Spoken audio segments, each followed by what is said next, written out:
Next chapter is chapter number 5, and name of the chapter is laws of motion. First concept is I am going to introduce the chapter. In this chapter, we will study about force, laws of motion, impulse, right? Basic चीजें हैं जो आपने 9th standard में भी पढ़ रखी है. कोई और बिल्कुल इजी न्यूमेरिकल है, Newton first law, second law, third law, और बड़े अच्छे कॉन्सेप्ट है. कई कॉन्सेप्ट तो जो है हॉर्स कार्ट कॉन्सेप्ट है, नया पढ़ेंगे आप इस चैप्टर में. हॉर्स जब कार्ट को जो है पुल करता है तो किस तरह से फोर्सेस बैलेंस होती है. बड़े इजी स्टैंड अच्छे टाइप के न्यूमेरिकल है. जब आप गन बुलेट फायर करते हो गन से, तो गन बैकवर्ड क्यों आता है, इस तरह के कॉन्सेप्ट है. तो जब एक आदमी जंप करता है किनारे की तरफ, तो बोट पीछे की तरफ मूव करता है, why. And very interested concept like an astronaut in open space who wants to return to the spaceship throws his some object in the direction opposite to his direction.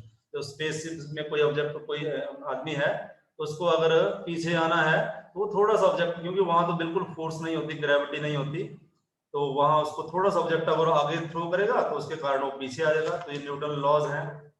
इस chapter में बहुत ही practical chapter है ये. इसमें equilibrium of forces पढ़ेंगे आप, और पुल्लीज, mechanical engineering में mass pulley concept, when the object rotates, right, ये सब इसमें हम पढ़ने जा रहे हैं. तो इसका न्यूमेरिकल फ्रिक्शन के बारे में पढ़ेंगे. फ्रिक्शन का बहुत ही इंटरेस्टेड चैप्टर है ये. फ्रिक्शन क्या है, इसकी क्या बोलते हैं, इसकी मेरिट्स क्या हैं, डीमेरिट्स क्या हैं, कहाँ पे हमें यूज करना है, कहाँ पे जब व्हीकल जो है रोड पे चलते हैं, रोड पे टर्न करते हैं, तो बैंक के, तो उनको रोड्स को जो है बैंक्ड क्यों बनाया जाता है. हमने देखा है हिली स्टेशन में रोड जो है जहाँ पे टर्न होते हैं वहां पे क्या होता है, बेंड होता है, और अंदर वाली साइड डाउन होती है और बाहर वाली साइड रेज्ड होती है. ऐसा क्यों होता है, बैंकिंग ऑफ बाय साइकिलिस्ट जब टर्न लेने लगता है रोड पे तो बेंड क्यों करता है. तो इस पे सब पे चलेंगे. लेकिन आज हम first of all today we will study about the basic concept, what is the term force, इसके SI यूनिट क्या है, इसके CGS यूनिट क्या है, what is the relationship between SI and CGS unit, and state Newton's laws of होगा यहाँ पे laws of motion. Newton के लॉ जो है आपने एक्सप्लेन करने हैं. तो first term is force. What is force? तो आपको सभी को पता है कि फोर्स है क्या. जब आप किसी चीज को पुश करते हो या पुल करते हो, किसी चीज को धक्का देते हो या उसको खींचते हो, तो वो ऑब्जेक्ट जो है मोशन में आ जाता है, एक प्लेस से दूसरे प्लेस तक मूव करता है. तो what is force? Suppose that this is an object on A horizontal surface, right. ये हॉरिजॉन्टल सरफेस है कोई, और इसका मास जो है m है. अगर आप बेटा इसको फोर्स लगाओगे तो ये क्या करेगा, एक प्लेस ए पॉइंट से बी पॉइंट तक मूव कर जाएगा ये object. It will move from A point to B point. Mass इसका चेंज नहीं होगा. तो फोर्स का डेफिनेशन है, इट इज ए पुश और pull. What is force? Push और पुल. पूरे नोट्स बनाए बुक से. इट इज ए पुश और पुल which tends to change the motion of a body, और डायरेक्शन ऑफ मोशन को भी ये चेंज करता है. 9th स्टैंडर्ड में आपने पढ़ रखा है. फोर्स इज ए पुश और पुल. मैथमेटिकल डेफिनेशन हम इसकी करेंगे, राइट. तो न्यूटन फर्स्ट लॉ लेते हैं सबसे पहले, इसके बीच में फोर्स की डेफिनेशन आ जाएगी. What is Newton's laws of motion? Newton first law. First law आपको पता होगा फर्स्ट लॉ क्या है? कोई बच्चा मुझे बताएगा? somebody reply me, what is first law of motion? इसको लॉ ऑफ इनर्शिया भी बोलते हैं. Sir, an object moves in a motion until or unless an Any external other? force is applied on it. बेटा अगर ये मास m है यहाँ पे, तो ये मास m यहीं पे ही रहेगा जब तक हम इसको कोई फोर्स नहीं लगाते हैं. It is the inability of a body due to an object remains in state of rest. अगर रेस्ट पे है तो वो रेस्ट पे रहेगा, मोशन पे है तो वो मोशन में रहेगा. ऑब्जेक्ट अपनी पोजीशन अपने आप चेंज नहीं कर सकता. कमरे में चेयर पड़ी हुई है रूम में, तो चेयर अपनी पोजीशन अपने आप चेंज नहीं कर सकती, right. That is the inability of a chair due to which it is unable to change its position from state of rest. अगर मूव कर रहा है कोई ऑब्जेक्ट, ये मूव कर रहा है ये, तो ये मूव ही करता रहेगा. लेकिन अब ये नीचे क्यों आता है आपके सरफेस की तरफ? इसके वेट के कारण, mg के कारण ये इसके ऊपर फोर्स लग जाती है. अगर ये ना लगे तो ये मूव ही करता रहेगा अगर ग्रेविटी ना हो. तो लॉ ऑफ इनर्शिया बोलता है inability of a body. Newton first law भी यही है. न्यूटन फर्स्ट लॉ का स्टेटमेंट है, if an object is at rest it will continuously remains at rest until और unless you does not apply any external force on it. If अगर जो है, if no external force acts on a body, no external force acts on body, act on body, अगर force नहीं लगती है, right, तो इसका वेलोसिटी जीरो है। अगर रेस्ट पे है, अगर मोशन में है, तो ये कंटिन्यूसली मोशन में रहेगा। तो this is first law of motion, if an object is at rest it will continuously remains at rest, जब तक हम उसको कोई एक्सटर्नल फोर्स नहीं लगाते हैं, और हम इसको मैथमेटिकली प्रूव कर देंगे।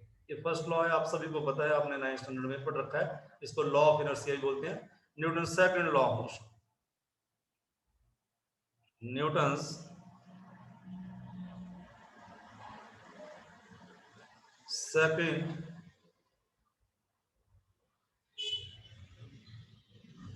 लॉ ऑफ मोशन, ये पढ़ते हैं।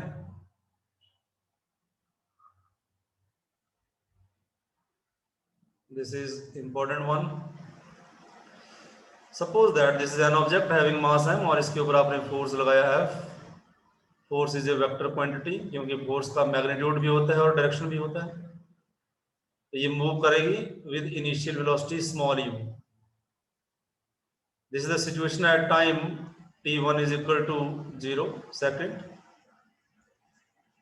और फोर्स का डायरेक्शन ये है, तो ऑब्जेक्ट इधर चलेगा, इसका वेलोसिटी चेंज हो जाएगा, इट्स वेलोसिटी इज v, ये u था, मास चेंज नहीं होगा।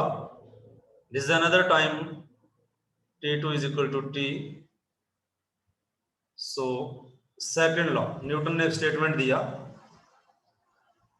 कि फोर्स अगर ऑब्जेक्ट पे लगेगा तो क्या होगा, force is directly proportional to. अब एक डेफिनेशन और आपने पढ़ी है, momentum.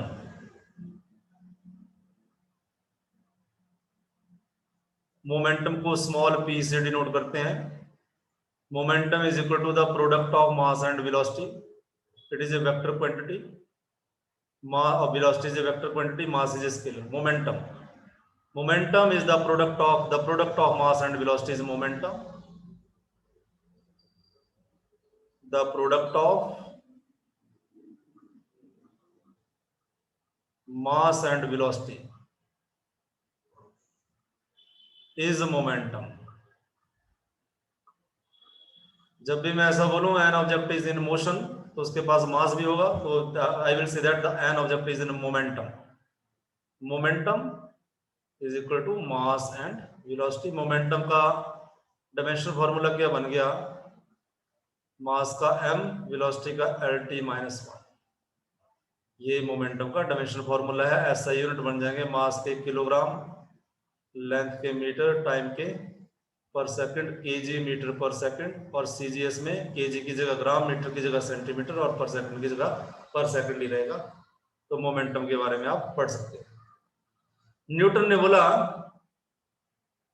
Newton second law of motion का स्टेटमेंट है, force acting on a body, जब फोर्स लगा इस ऑब्जेक्ट पे जिसका मास m है, हुआ क्या, पहले इसकी वेलोसिटी u थी, फिर v होगी। अगर इसकी वेलोसिटी u है तो इसकी momentum p1 is equal to, इसका मास m है और इसके पास वेलोसिटी u है। और जब इसकी वेलोसिटी चेंज होगी, मास तो चेंज नहीं हुआ, वेलोसिटी चेंज हो गई, तो इसकी मोमेंटम जो है P2 मोमेंट। तो आपने नोटिस किया कि मोमेंटम चेंज होगी फोर्स लगाने से, तो यही न्यूटन ने स्टेट कर दिया, force acting on a body is directly proportional to, ये इसका मतलब हुआ proportionality sign, force acting on a body is directly proportional to the time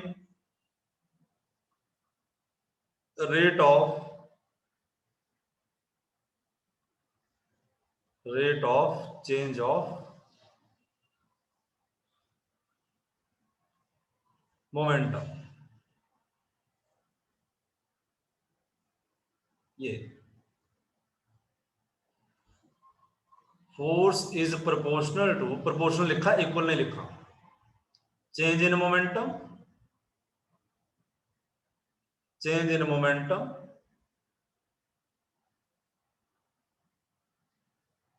divided by change in time.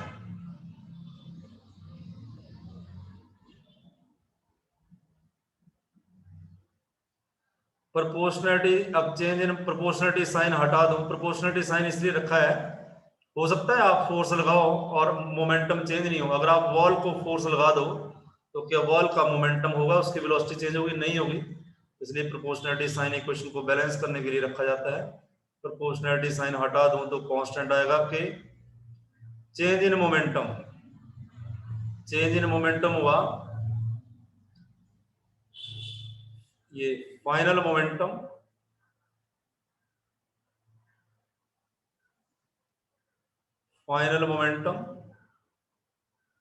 Minus initial momentum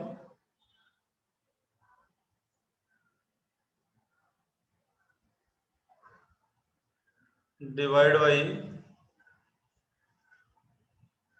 final time minus initial time. It is equal to k final momentum है P2 minus P1 divide by T2 minus T1। के को मान लेते हैं 1,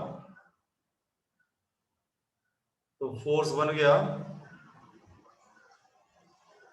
P2 minus P1 divide by T2, T है और ये 0 है, which implies force is equal to P2 minus P1 divide by T is equal to mv minus mu divide by T। इस इक्वेशन को हम यूज कर लेंगे, आगे न्यूमेरिकल्स में यूज करेंगे। Keep in mind force is equal to mv minus mu, right. Now अब हम डिफरेंशिएशन का यूज करेंगे जो +1 में इंक्लूडेड है। आप ऐसे भी लिखोगे इसको, force is directly proportional to d by dt। d by dt represent कर रहा है time rate of change of momentum p। Proportionality sign आपने हटाया तो force is directly proportional to, proportionality sign हटा देते हैं तो कांस्टेंट आएगा, it is equal to k into dp by dt। let k is equal to 1, so force F is equal to dp by dt। I know that momentum is equal to mass into velocity. I will put this value here, so force is equal to d by dt as it is। ये आया mass into velocity, mass differentiation से बाहर आ गया, it is equal to dv by dt। Mass constant है, इस पर differentiation rule नहीं लगेगा, इसको आप चेंज नहीं कर सकते with respect to time, so mass as it is. अब मुझे बताइए what do you mean by dv by dt? Acceleration. Acceleration. ये न्यूटन का सेकंड लॉ आ गया और इसमें मैं लिख रहा हूं direction of force and direction of acceleration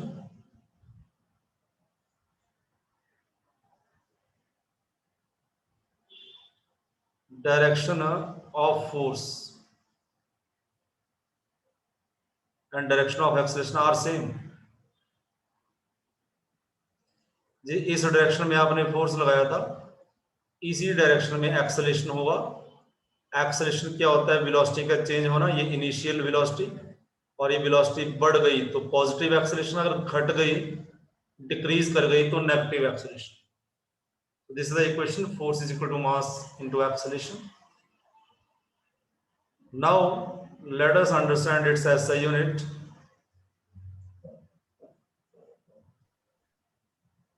You know that SI unit of force is Newton, आपको पता है अच्छी तरह सभी को।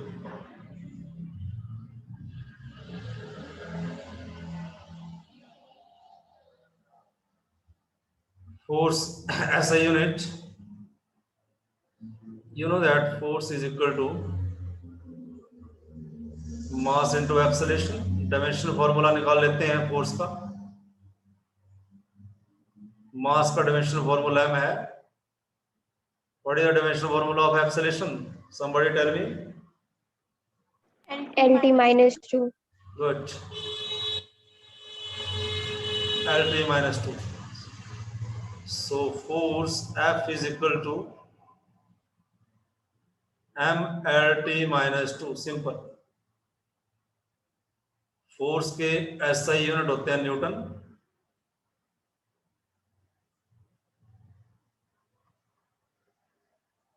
One Newton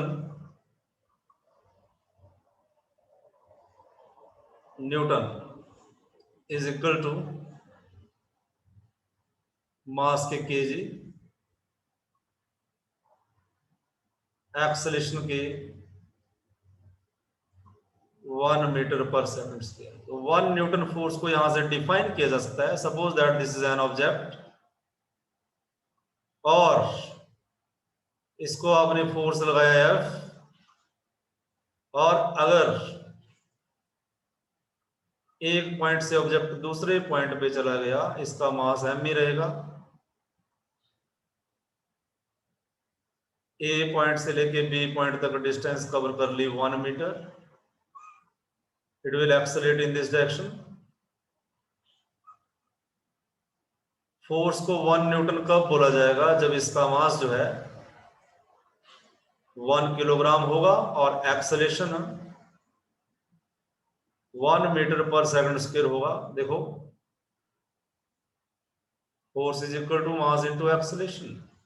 force is said to be 1 Newton. ये डेफिनेशन आप लिखोगे ढंग से. कब? When a mass of 1 kg accelerate with an acceleration of 1 metre पर सेकंड स्क्वायर. फोर्स 1 न्यूटन तभी मानी जाएगी जब मास बॉडी का, मास ऑब्जेक्ट का 1 किलोग्राम हो. Mass of the object is said to be 1 kilogram and it will accelerate with acceleration 1 meter per second square. Right? Force is said to be 1 Newton. Understand बेटा? समझ में आ गया? बोलो. Yes, sir. Yes, sir. अब इसके CGS unit, C centimetre, G gram, S second. Smaller unit first chapter में भी मैंने आपको बताया था. हर चैप्टर में डायमेंशनल फॉर्मूलाज आएंगे तो आपका रिवीजन भी होता चलेगा. Force is equal to mass into acceleration. Force के CGS में यूनिट डायन होते हैं. 1 डायन. मास के किलोग्राम की जगह ग्राम, 1 ग्राम. एक्सेलरेशन के मीटर की जगह 1 सेंटीमीटर पर सेकंड स्क्वायर. अब ये स्मॉल चीजों को देखो. अगर ये मास m है, इसका मास कितना है? 1 ग्राम. राइट? और ये इधर एक्सेलरेट करता है कितनी एक्सेलरेशन से? 1 सेंटीमीटर पर सेकंड स्क्वायर. इसके ऊपर जो फोर्स लगी है उसको मैं बोलूंगा 1 न्यूटन नहीं बोलूंगा. That is said to be 1 dyne. 1 डायन. दीज आर द स्मॉलर 1 डायन. ये इसके बीच में रिलेशन है. अब हम रिलेशन डिस्कस करेंगे न्यूटन और डायन में as discuss in the first chapter. वहां भी हमने रिलेशन बिटवीन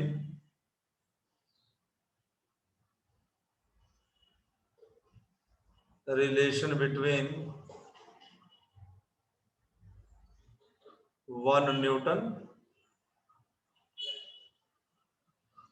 and iron. अभी आपने पढ़ा force is equal to mass into acceleration. Mass के यूनिट 1 किलोग्राम, एक्सेलरेशन के 1 मीटर पर सेकंड स्क्वायर. फोर्स के unit 1 Newton. 1 kilogram is equal to 1000 gram. 1 metre is equal to 100 centimetre पर second square.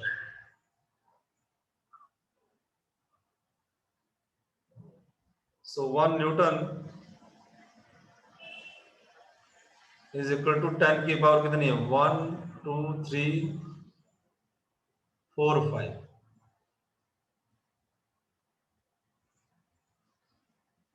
10⁵ gram centimetre पर second square. So 1 Newton is equal to 10⁵ gram centimetre पर second square क्या होता है बेटा बताइए. लिखा हुआ है स्क्रीन पे कहीं पे. 1 डायन. 1 डायन. गुड. तो ये रिलेशन बन गया न्यूटन और डायन के बीच.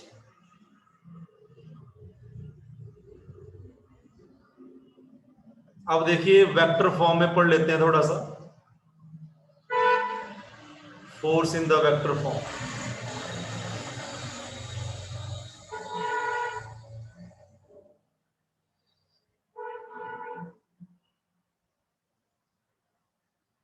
This is a frame of reference.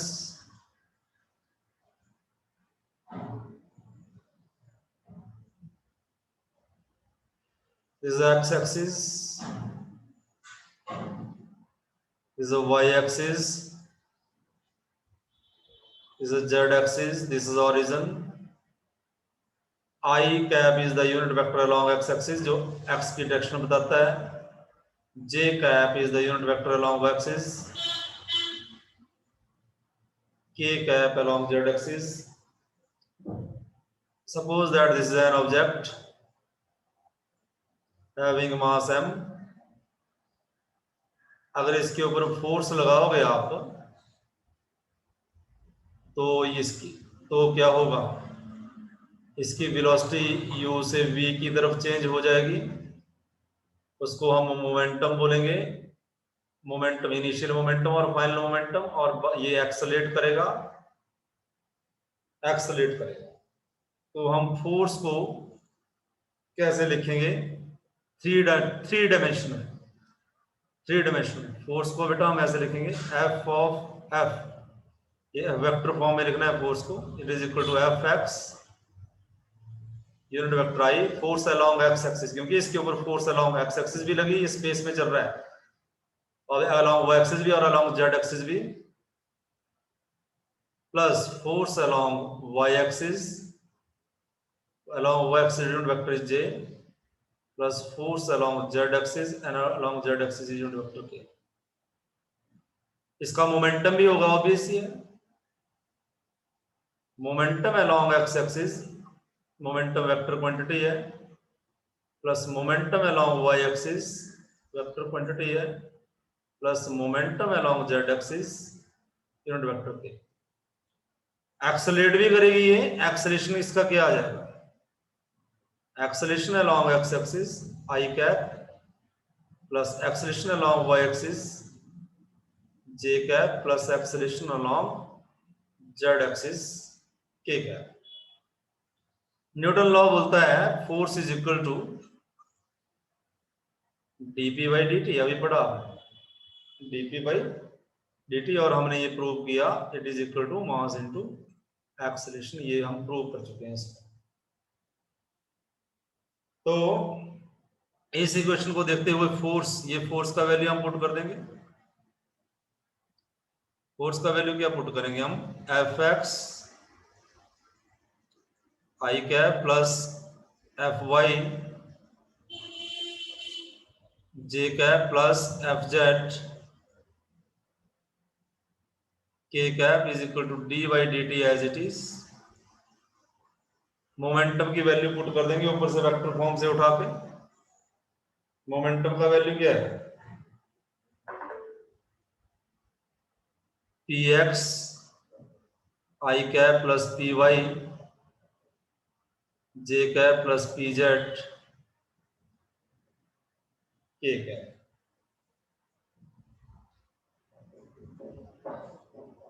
Right. अगर मैं इसको देख के लिखूं इन दोनों के बीच में, अगर मैं इनके बीच में लिखूं तो कैसे लिखना है.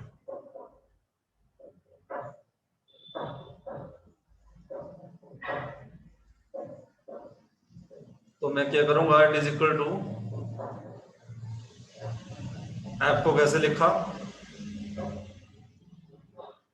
F x I cap plus F Y J cap plus F z k cap is equal to mass as it is. Acceleration को कैसे लिखेंगे? Acceleration along x axis i cap plus acceleration along y axis j cap plus acceleration along z axis k cap. तो it is क्या बनाइए? It is equal to my m acceleration of ये plus m multiply कर दिया इससे a y j plus m a z k.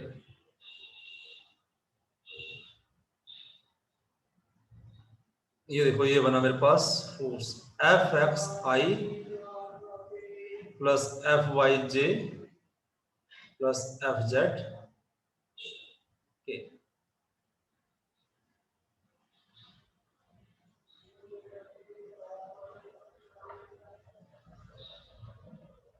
देखिए अगर यहां से देखो मैं आई के साथ आई का कोएफिशिएंट कंपेयर करें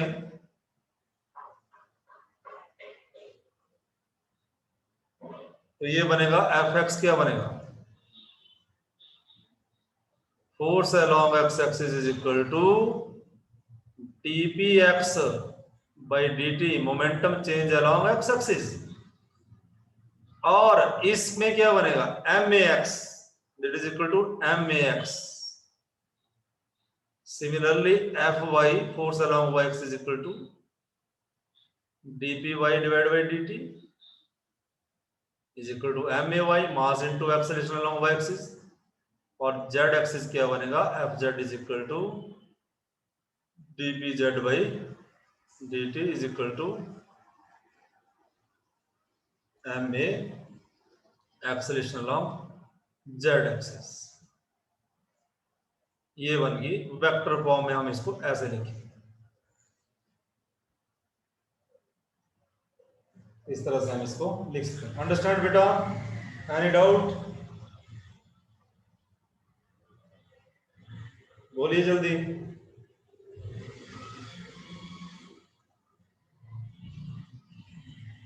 रिप्लाई करो. नो सर क्लियर हो. चलिए देखिए हम न्यूमेरिकल करते हैं इसका एक. We have 4 minutes still. We can do one numerical.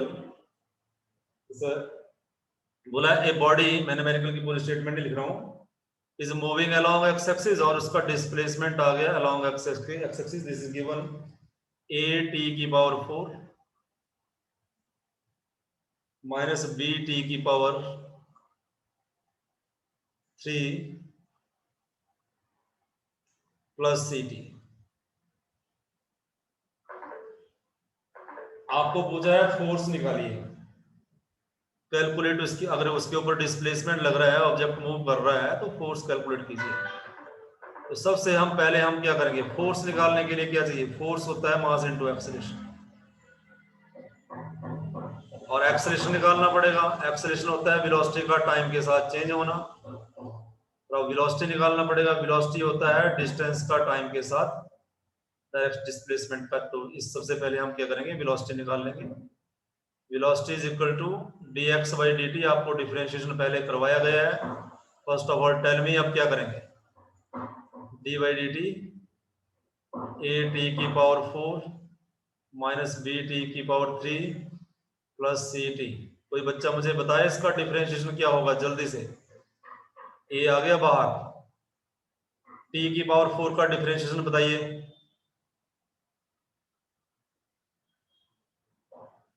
जल्दी. Time is less then 4 into t raised to power 3. Good. 4 t की power 3 minus b as it is t cube का डिफरेंशिएशन बताइए. 3t raised to power 2. 3t square. Good. Plus ct का differentiation बताइए. c constant है. c only. c all. Good. Acceleration is equal to dv by dt. ऐसे निकाल लेंगे हम. d by dt as it is 4a T cube minus 3b t square plus c. अब मुझे इसका डिफरेंस 4a कांस्टेंट है, इसके डिफरेंशिएशन नहीं लगेगा। टी क्यूब का डिफरेंशिएशन बताइए जल्दी। 3t square 3t square plus minus 3b constant है, टी स्क्वायर का differentiation 2t 2t। Very nice. और c का 0 कांस्टेंट का डिफरेंशिएशन 0। एक्सेलरेशन आ गया मेरे पास। अब मैं फोर्स निकाल सकता हूं। Force is equal to mass into acceleration. Force is equal to mass as it is, acceleration is equal to dv by dt, right. अब मेरे पास ये मुझे एक्सेलरेशन तो मेरे पास आ गया 4 इंटू 3,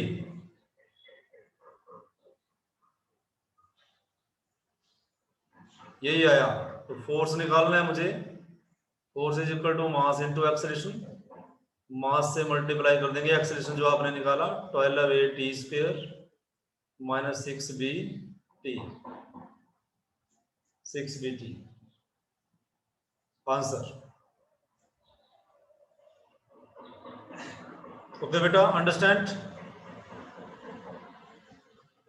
अभी क्लास Yes, sir. खत्म होने वाली है आपकी, और नोट्स बनाए इसके प्रॉपर। बिल्कुल जी, एक न्यूमेरिकल मैंने आपको करवाया, आप 10 न्यूमेरिकल और करें। 1 नंबर के क्वेश्चन, 2 मार्क्स के क्वेश्चन। कल हम बड़ा इंटरेस्टेड टॉपिक पढ़ेंगे, दैट इज इंपल्स।